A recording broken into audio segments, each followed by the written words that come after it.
تفہیم القرآن سید ابوالعلا مودودی سورہ یاسین آیات 33 تا 50۔ اعوذ باللہ من الشیطان الرجیم بسم اللہ الرحمن الرحیم۔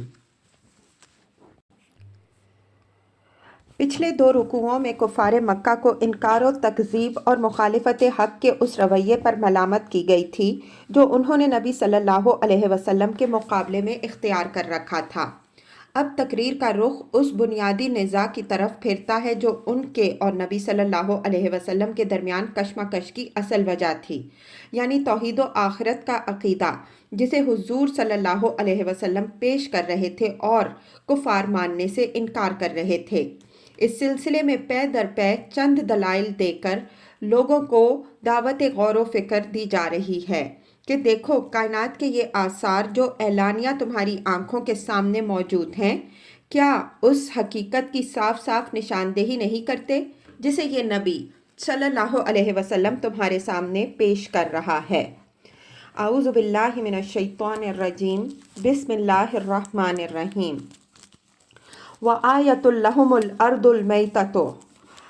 ان لوگوں کے لیے بے جان زمین میں ایک نشانی ہے۔ تفسیر، یعنی اس امر کی نشانی کہ توحید ہی حق ہے اور شرک سراسر بے بنیاد ہے۔ احییناھا، ہم نے اس کو زندگی بخشی، واخرجنا منہا حبا فمنہ یأکلون، اور اس سے غلہ نکالا جسے یہ کھاتے ہیں۔ وجعلنا فیہا جنات من نخیل وعناب، ہم نے اس میں کھجوروں اور انگوروں کے باغ پیدا کیے۔ وفجرنا فیہا من العیون، اور اس کے اندر سے چشمے پھوڑ نکالے۔ لیاکلوا من ثمرہ، تاکہ یہ اس کے پھل کھائیں۔ وما عملتہ ایدیہم، یہ سب کچھ ان کے اپنے ہاتھوں کا پیدا کیا ہوا نہیں ہے۔ تفسیر، اس فقرے کا دوسرا ترجمہ یہ بھی ہو سکتا ہے تاکہ یہ کھائیں اس کے پھل اور وہ چیزیں جو ان کے اپنے ہاتھ بناتے ہیں، یعنی وہ مصنوعی غذائیں جو قدرتی پیداوار سے یہ لوگ خود تیار کرتے ہیں، مثلاً روٹی، سالن، مربے، اچار، چٹنیاں اور بے شمار دوسری چیزیں۔ افلا یشکرون، پھر کیا یہ شکر ادا نہیں کرتے؟ تفسیر،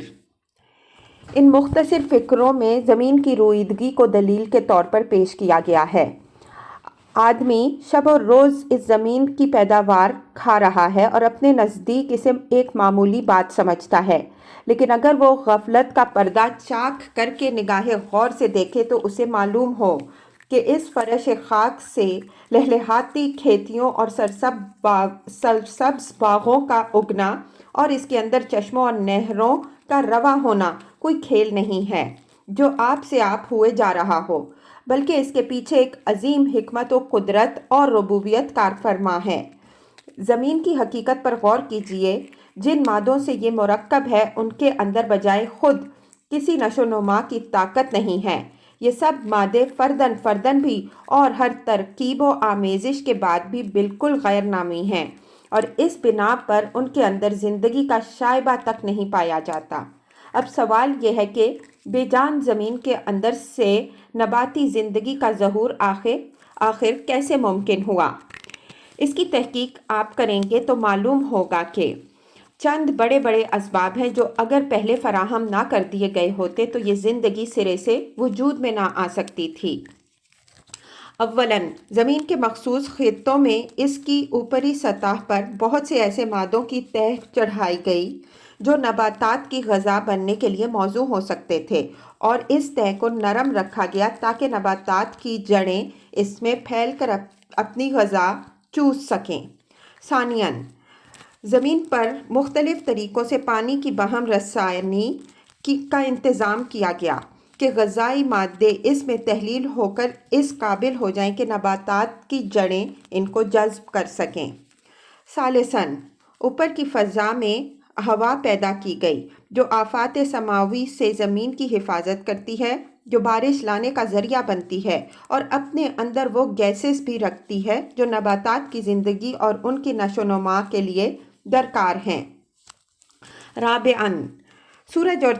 زمین کا تعلق اس طرح قائم کیا گیا کہ نباتات کو مناسب درجہ حرارت اور موزوں موسم مل سکیں۔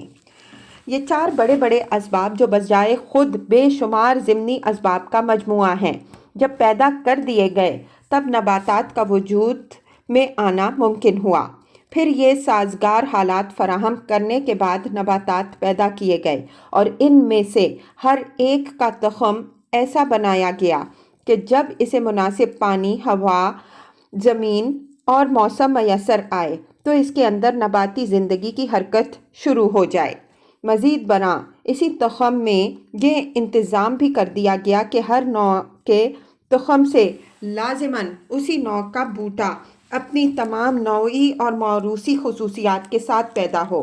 اور اس سے بھی آگے بڑھ کر مزید کاریگری یہ کی گئی کہ نباتات کی 10، 20 یا 150 نہیں بلکہ بے حد و حساب قسمیں پیدا کی گئیں، اور ان کو اس طرح بنایا گیا کہ وہ ان بے شمار اقسام کے حیوانات اور بنی آدم کی غذا، دوا، لباس اور انگنت دوسری ضرورتوں کو پورا کر سکیں جنہیں نباتات کے بعد زمین پر وجود میں لایا جانے والا تھا۔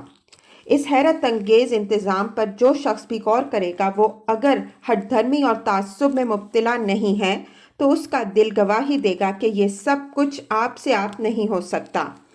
اس میں صریح طور پر ایک حکیمانہ منصوبہ کام کر رہا ہے جس کے تحت زمین، پانی، ہوا اور موسم کی مناسبتیں نباتات کے ساتھ اور نباتات کی مناسبتیں حیوانات اور انسانوں کی حاجات کے ساتھ انتہائی نزاکتوں اور باریکیوں کو ملحوظ رکھتے ہوئے قائم کی گئی ہیں۔ کوئی ہوش مند انسان یہ تصور نہیں کر سکتا کہ ایسی ہماگیر مناسبتیں محض اتفاقی حادثے کے طور پر قائم ہو سکتی ہیں۔ پھر یہی انتظام اس بات پر بھی دلالت کرتا ہے کہ یہ بہت سے خداؤں کا کارنامہ نہیں ہو سکتا، یہ تو ایک ہی ایسے خدا کا انتظام ہے اور ہو سکتا ہے جو زمین، ہوا، پانی، سورج، نباتات، حیوانات اور نوع انسانی سب کا خالق اور رب ہے۔ ان میں سے ہر ایک کے خدا الگ الگ ہوتے تو آخر کیسے تصور کیا جا سکتا ہے کہ ایک ایسا جامع، ہماگیر اور گہری حکیمانہ مناسبتیں رکھنے والا منصوبہ بن جاتا اور لاکھوں کروڑوں برس تک اتنی باقاعدگی کے ساتھ چلتا رہتا۔ توحید کے حق میں یہ استدلال پیش کرنے کے بعد اللہ تعالیٰ فرماتا ہے، افلا یشکرون، یعنی کیا یہ لوگ ایسے احسان فراموش اور نمک حرام ہیں کہ جس خدا نے یہ سب کچھ سر و سامان ان کی زندگی کے لیے فراہم کیا ہے، اس کے یہ شکر گزار نہیں ہوتے اور اس کی نعمتیں کھا کھا کر دوسروں کے شکریے ادا کرتے ہیں، اس کے آگے نہیں جھکتے اور ان جھوٹے معبودوں کے سامنے سجدہ ریز ہوتے ہیں جنہوں نے ایک تنکا بھی ان کے لیے پیدا نہیں کیا ہے۔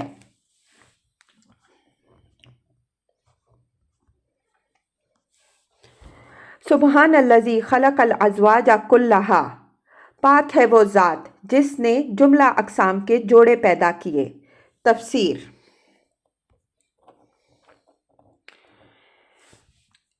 یعنی ہر شائبہ و نقص و عیب سے پاک، ہر غلطی اور کمزوری سے پاک، اور اس بات سے پاک کہ کوئی اس کا شریک و سہیم ہو۔ مشرکین کے عقائد کی تردید کرتے ہوئے بالعموم قرآن مجید میں یہ الفاظ اس لیے استعمال کیے جاتے ہیں کہ شرک کا ہر عقیدہ اپنی حقیقت میں اللہ تعالیٰ پر کسی نہ کسی نقص اور کسی نہ کسی کمزوری اور عیب کا الزام ہے۔ اللہ کے لیے شریک تجویز کرنے کے معنی ہی یہ ہیں کہ ایسی بات کہنے والا دراصل یہ سمجھتا ہے کہ یا تو اللہ تعالیٰ تنہا اپنی خدائی کا کام چلانے کے قابل نہیں ہے، یا وہ مجبور ہے کہ اپنی خدائی میں کسی دوسرے کو شریک کرے، یا کچھ دوسری ہستیاں آپ سے آپ ایسی طاقتور ہیں کہ وہ خدائی کے نظام میں دخل دے رہی ہیں اور خدا ان کی مداخلت برداشت کر رہا ہے، یا معاذ اللہ وہ انسانی بادشاہوں کی سی کمزوریاں رکھتا ہے جن کی بنا پر وزیروں، درباریوں، منہ چڑھے مصاحبوں اور چہیتے شہزادوں اور شہزادیوں کا ایک لشکر کا لشکر اسے گھیرے ہوئے ہے، اور خدائی کے بہت سے اختیارات ان کے درمیان بٹ کر رہ گئے ہیں۔ اللہ تعالیٰ کے متعلق یہ جاہلانہ تصورات اگر ذہنوں میں موجود نہ ہوتے تو سرے سے شرک کا خیال ہی پیدا نہ ہو سکتا تھا۔ اسی لیے قرآن مجید میں جگہ جگہ یہ بات فرمائی گئی ہے کہ اللہ تعالیٰ ان تمام عیوب و نقائص اور کمزوریوں سے پاک اور منزہ ہے جو مشرکین اس کی طرف منسوب کرتے ہیں۔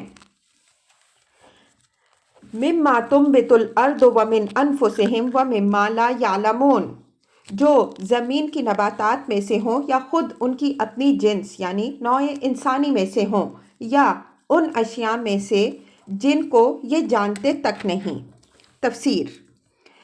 یہ توحید کے حق میں ایک اور استدلال ہے، اور یہاں پھر پیش پا افتادہ حقائق ہی میں سے بعض کو لے کر بتایا جا رہا ہے کہ شب و روز جن اشیاء کا تم مشاہدہ کرتے ہو اور یوں ہی غور و خوض کیے بغیر گزر جاتے ہو، انہی کے اندر حقیقت کا سراغ دینے والے نشانات موجود ہیں۔ عورت اور مرد کا جوڑ تو خود انسان کا اپنا سبب پیدائش ہے۔ حیوانات کی نسلیں بھی نر و مادہ کے ازدواج سے چل رہی ہیں۔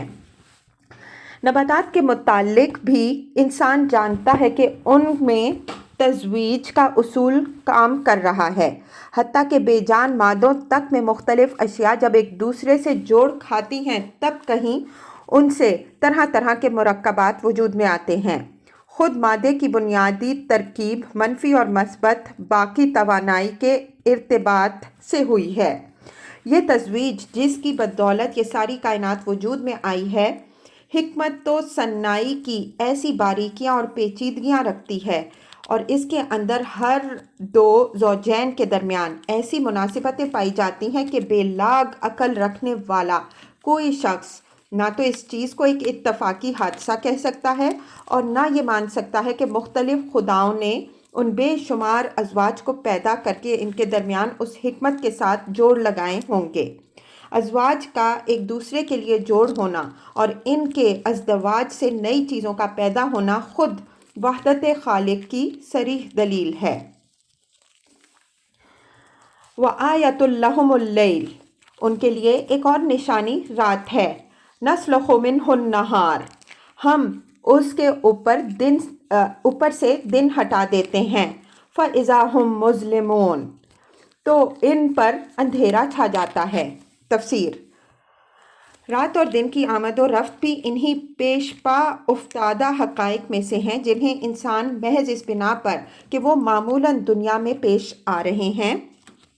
کسی التفات کا مستحق نہیں سمجھتا، حالانکہ اگر وہ اس بات پر غور کرے کہ دن کیسے گزرتا ہے اور رات کس طرح آتی ہے اور دن کے جانے اور رات کے آنے میں کیا حکمتیں کار فرما ہیں، تو اسے خود محسوس ہو جائے گا کہ یہ ایک رب قدیر و حکیم کے وجود اور اس کی یکتائی کی روشن دلیل ہے۔ دن کبھی نہیں جا سکتا اور رات کبھی نہیں آ سکتی جب تک زمین کے سامنے سے سورج نہ ہٹے۔ دن کے ہٹنے اور رات کے آنے میں جو انتہائی باقاعدگی پائی جاتی ہے وہ اس کے بغیر ممکن نہ تھی کہ سورج اور زمین کو ایک ہی اٹل ضابطے نے جکڑ رکھا ہو۔ پھر اس رات اور دن کی آمد و رفت کا جو گہرا تعلق زمین کی مخلوقات کے ساتھ پایا جاتا ہے، وہ اس بات پر صاف دلالت کرتا ہے کہ کسی نے یہ نظام کمال درجے کی دانائی کے ساتھ با ارادہ قائم کیا ہے۔ زمین پر انسان اور حیوان اور نباتات کا وجود، بلکہ یہاں پانی اور ہوا اور مختلف معدنیات کا وجود بھی دراصل نتیجہ اس بات کا ہے کہ زمین کو سورج سے ایک خاص فاصلے پر رکھا گیا ہے، اور پھر یہ انتظام کیا گیا ہے کہ زمین کے مختلف حصے تسلسل کے ساتھ مقرر وقفوں کے بعد سورج کے سامنے آتے ہیں اور اس کے سامنے سے ہٹتے رہیں۔ اگر زمین کا فاصلہ سورج سے بہت کم یا بہت زیادہ ہوتا، یا اس کے ایک حصے پر ہمیشہ رات رہتی اور دوسرے حصے پر ہمیشہ دن رہتا، یا شب و روز کا الٹ پھیر بہت تیز یا بہت سست ہوتا، یا بے قاعدگی کے ساتھ اچانک کبھی دن نکل آتا اور کبھی رات چھا جاتی، تو ان تمام صورتوں میں اس کرے پر کوئی زندگی ممکن نہ ہوتی، بلکہ غیر زندہ مادوں کی شکل و ہیبت بھی موجودہ شکل سے بہت مختلف ہوتی۔ دل کی آنکھیں بند نہ ہوں تو آدمی اس نظام کے اندر ایک ایسے خدا کی کار فرمائی دیکھ سکتا ہے جس نے اس زمین پر اس خاص قسم کی مخلوقات کو وجود میں لانے کا ارادہ کیا اور ٹھیک ٹھیک اس کی ضروریات کے مطابق زمین اور سورج کے درمیان یہ نسبتیں قائم کیں۔ خدا کا وجود اور اس کی توحید اگر کسی شخص کے نزدیک بعید از عقل ہے تو وہ خود ہی سوچ کر بتائے کہ اس کاریگری کو بہت سے خداؤں کی طرف منسوب کرنا یا یہ سمجھنا کہ کسی اندھے بہرے قانون فطرت کے تحت یہ سب کچھ آپ ہی آپ ہو گیا ہے، کس قدر عقل سے بعید ہونا چاہیے۔ کسی ثبوت کے بغیر محض قیاس و گمان کی بنیاد پر جو شخص یہ دوسری سراسر نامعقول توجیہات مان سکتا ہے،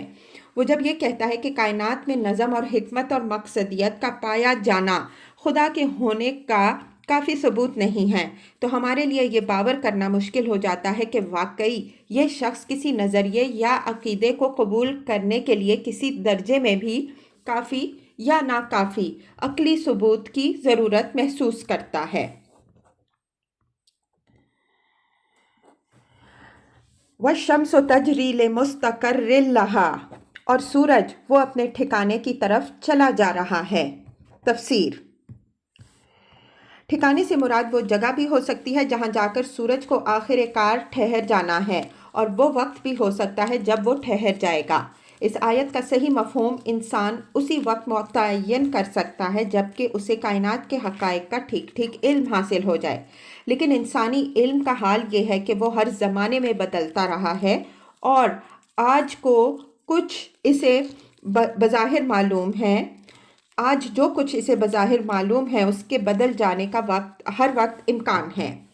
سورج کے متعلق قدیم زمانے کے لوگ عینی مشاہدے کی بنا پر یہ یقین رکھتے تھے کہ وہ زمین کے گرد چکر لگا رہا ہے۔ پھر مزید تحقیق و مشاہدہ کے بعد یہ نظریہ قائم کیا گیا کہ وہ اپنی جگہ پر ساکن ہے اور نظام شمسی کے سیارے اس کے گرد گھوم رہے ہیں، لیکن یہ نظریہ بھی مستقل ثابت نہ ہوا۔ بعد کے مشاہدات سے پتہ چلا کہ نہ صرف سورج بلکہ وہ تمام تارے جن کو ثوابت فکسڈ سٹارز کہا جاتا تھا ایک رخ پر چلے جا رہے ہیں۔ ثوابت کی رفتار کا اندازہ 10 سے لے کر 100 میل فی سیکنڈ تک کیا گیا ہے، اور سورج کے متعلق موجودہ زمانے کے ماہرین فلکیات کہتے ہیں کہ وہ اپنے پورے نظام شمسی کو لیے ہوئے 20 کلومیٹر تقریباً 12 میل فی سیکنڈ کی رفتار سے حرکت کر رہا ہے۔ ذَلِكَ تَقْدِيرُ الْعَزِيزِ الْعَلِيمِ، یہ زبردست علیم ہستی کا باندھا ہوا حساب ہے۔ وَالْقَمَرَ قَدَّرْنَاهُ مَنَازِلَ حَتَّىٰ عَادَ كَالْعُرْجُونِ الْقَدِيمِ، اور چاند اس کے لیے ہم نے منزلیں مقرر کی ہیں یہاں تک کہ ان سے گزرتا ہوا وہ پھر کھجور کی سوکھی شاخ کی مانند رہ جاتا ہے۔ تفسیر۔ یعنی مہینے کے دوران میں چاند کی گردش ہر روز بدلتی رہتی ہے۔ ایک دن وہ ہلال بن کر طلوع ہوتا ہے، پھر روز بروز بڑھتا چلا جاتا ہے یہاں تک کہ 14ویں رات کو بدر کامل بن جاتا ہے۔ اس کے بعد روز گھٹتا چلا جاتا ہے حتیٰ کہ آخر کار پھر اپنی ابتدائی ہلالی شکل پر واپس پہنچ جاتا ہے۔ یہ چکر لاکھوں برس سے پوری باقاعدگی کے ساتھ چل رہا ہے، اور چاند کی ان مقرر منزلوں میں کبھی فرق نہیں آتا۔ اسی وجہ سے انسان حساب لگا کر ہمیشہ یہ معلوم کر سکتا ہے کہ کس روز چاند کس منزل میں ہوگا۔ اگر اس کی حرکت کسی ضابطے کی پابند نہ ہوتی تو یہ حساب لگانا ممکن نہ ہوتا۔ لا الشمس ينبغي لها ان تدرك القمر، نہ سورج کے بس میں ہے کہ وہ چاند کو جا پکڑے۔ تفسیر۔ اس فقرے کے دو مطلب لیے جا سکتے ہیں اور دونوں صحیح ہیں۔ ایک یہ کہ سورج میں یہ طاقت نہیں ہے کہ وہ چاند کو پکڑ کر اپنی طرف کھینچ لے یا خود اس کے مدار میں داخل ہو کر اس سے جا ٹکرائے۔ دوسرا یہ کہ جو اوقات چاند کے طلوع و ظہور کے ہیں مقرر کر دیے گئے ہیں ان میں سورج کبھی نہیں آ سکتا۔ یہ ممکن نہیں ہے کہ رات کو چاند چمک رہا ہو اور یکایک سورج افق پر آ جائے۔ وَلَا اللَّيْلُ سَابِقُ النَّهَارِ، اور نہ رات دن پر سبقت لے جا سکتی ہے۔ تفسیر۔ یعنی ایسا بھی کبھی نہیں ہوتا کہ دن کی مقررہ مدت ختم ہونے سے پہلے رات آ جائے، اور جو اوقات دن کی روشنی کے لیے مقرر ہیں ان میں وہ اپنی تاریکیاں لیے ہوئے یکایک موجود ہو۔